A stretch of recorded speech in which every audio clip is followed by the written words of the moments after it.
Shalom Bapak Ibu dan teman-teman. Kali ini saya akan membahas tentang Kejadian 43. Sebelum itu mari kita dengarkan Alkitab Suara terlebih dahulu.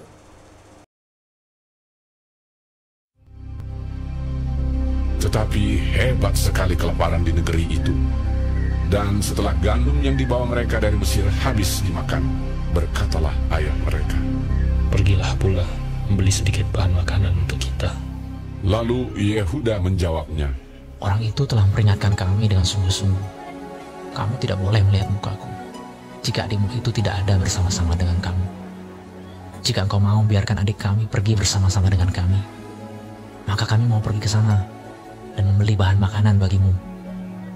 Tetapi jika engkau tidak mau biarkan dia pergi, maka kami tidak akan pergi ke sana.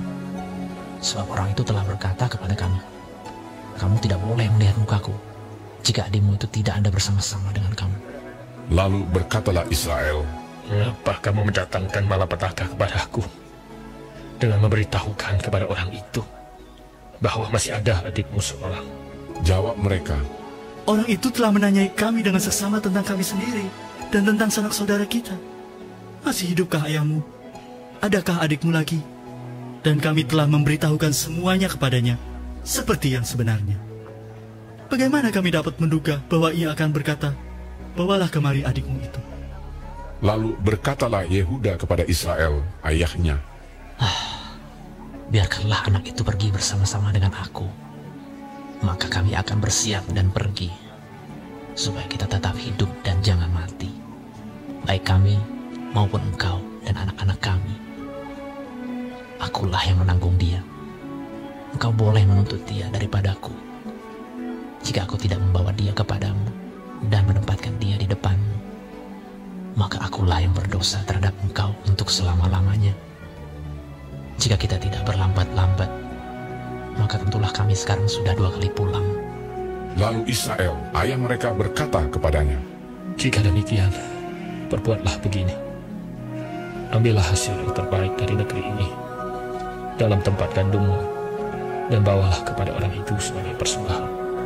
Sedikit balsam dan sedikit madu, damar dan damar ladan, buah kemiri dan buah badam. Dan bawalah uang 2 kali lipat banyaknya. Uang yang telah dikembalikan ke dalam mulut karung-karungmu itu haruslah kamu bawa kembali. Mungkin itu suatu kekhilafan. Bawalah juga adikmu itu. Bersiaplah dan kembalilah pula kepada orang itu. Allah yang Maha Kuasa kiranya membuat orang itu menaruh belas kasihan kepadamu, supaya ia membiarkan saudaramu yang lain itu beserta Benyamin kembali. Mengenai aku ini, jika terpaksa aku kehilangan anak-anakku, biarlah juga kehilangan." Lalu orang-orang itu mengambil persembahan itu dan mengambil uang 2 kali lipat banyaknya. Beserta Benyamin juga, mereka bersiap dan pergi ke Mesir. Kemudian berdirilah mereka di depan Yusuf. Ketika Yusuf melihat Benyamin bersama-sama dengan mereka, berkatalah ia kepada kepala rumahnya, "Bawalah orang-orang ini ke dalam rumah. Sembelihlah seekor hewan dan siapkanlah itu. Sebab orang-orang ini akan makan bersama-sama dengan aku pada tengah hari ini." Orang itu melakukan seperti yang dikatakan Yusuf, dan dibawanyalah orang-orang itu ke dalam rumah Yusuf. Lalu ketakutanlah orang-orang itu karena mereka dibawa ke dalam rumah Yusuf.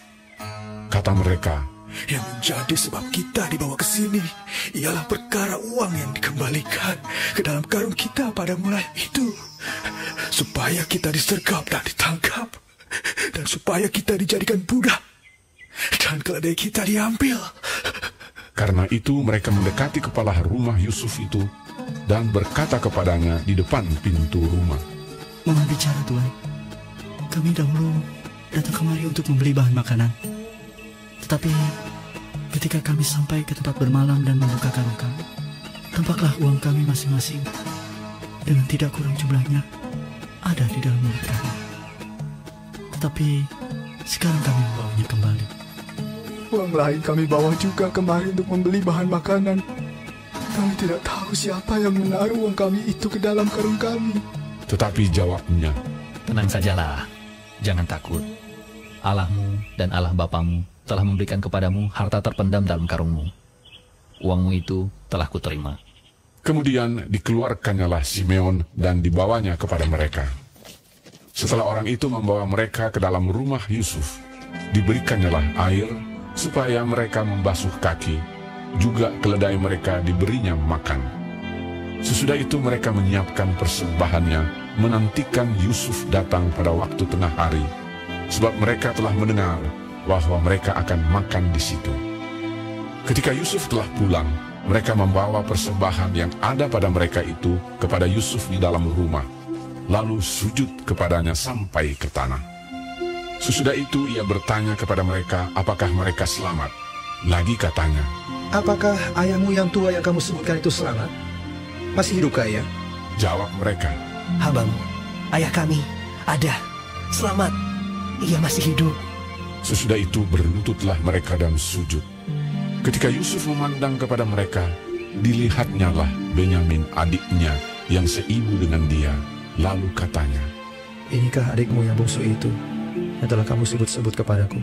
lagi katanya, Allah kiranya memberikan kasih karunia kepadamu, anakku. lalu segeralah Yusuf pergi dari situ, sebab hatinya sangat terharu merindukan adiknya itu, dan dicarinyalah tempat untuk menangis. Ia masuk ke dalam kamar, lalu menangis di situ. Sesudah itu dibasuhnyalah mukanya, dan ia tampil keluar. Ia menahan hatinya dan berkata, Hidangkanlah makanan. lalu dihidangkanlah makanan bagi Yusuf tersendiri, bagi saudara-saudaranya tersendiri, dan bagi orang-orang Mesir yang bersama-sama makan dengan mereka itu tersendiri. Sebab orang Mesir tidak boleh makan bersama-sama dengan orang Ibrani, karena hal itu suatu kekejian bagi orang Mesir. Saudara-saudaranya itu duduk di depan Yusuf, dari yang sulung sampai yang bungsu, sehingga mereka berpandang-pandangan dengan heran. Lalu disajikan kepada mereka hidangan dari meja Yusuf. Tetapi yang diterima Benyamin adalah 5 kali lebih banyak daripada setiap orang yang lain. Lalu minumlah mereka dan bersukaria bersama-sama dengan dia.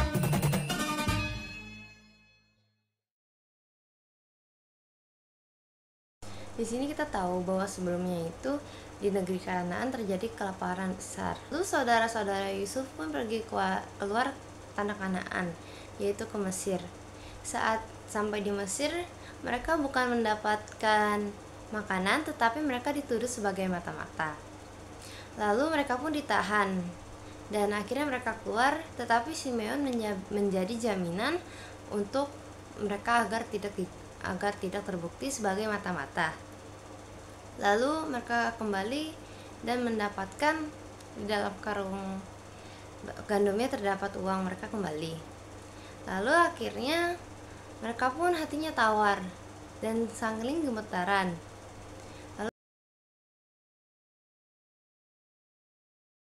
saya jadi teringat akan kisah Tuhan Yesus sebelum disalib, yaitu saat Tuhan Yesus berdoa di Taman Getsemani. Tapi murid-muridnya tidur, tapi Tuhan Yesus suruh berdoa dan berjaga-jagalah. Nah, jadi saya kaitkan ayat ini karena kita tidak tahu kedepannya akan menjadi seperti apa.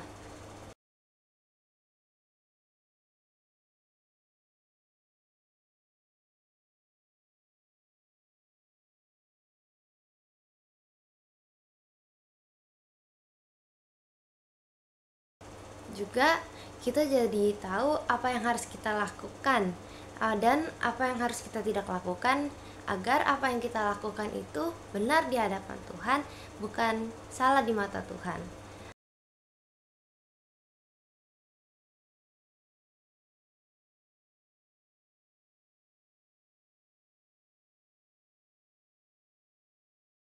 Pada saat mereka sampai di Mesir, mereka pun disuruh Yusuf masuk ke dalam rumah. Tapi mereka tuh overthinking, atau mereka berlebihan berpikir bahwa mereka tuh pasti akan diapa-apain dan diperlakukan buruk lagi. Bahkan mereka akan dijadikan budak. Pikiran mereka begitu. Padahal mereka mau diajak makan bersama. Sama seperti kita yang habis melakukan sesuatu kejahatan, pasti kita akan kepikiran, bahkan pikiran kita pun menjadi overthinking atau pikiran yang berlebihan, sehingga membuat kita dalam ketakutan.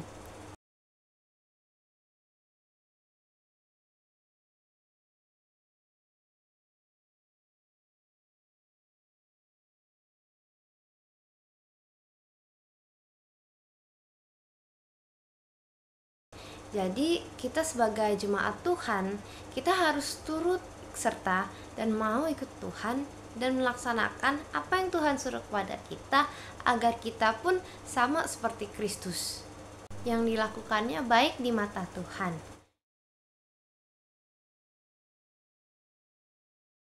Jika kita mengikuti arahan Tuhan, apa yang Tuhan inginkan, kita akan diselamatkan dan diangkat bersamanya di surga.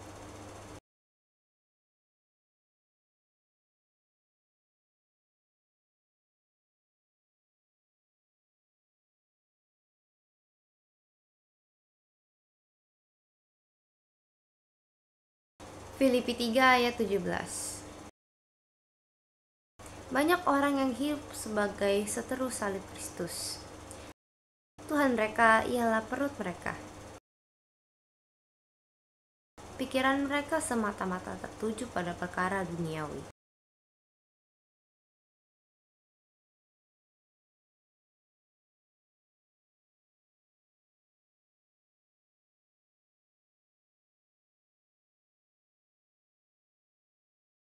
Memang hal-hal duniawi itu sangat buruk, karena apa yang kita dapatkan akan hilang juga dengan cepat. Juga akan kita mati binasa.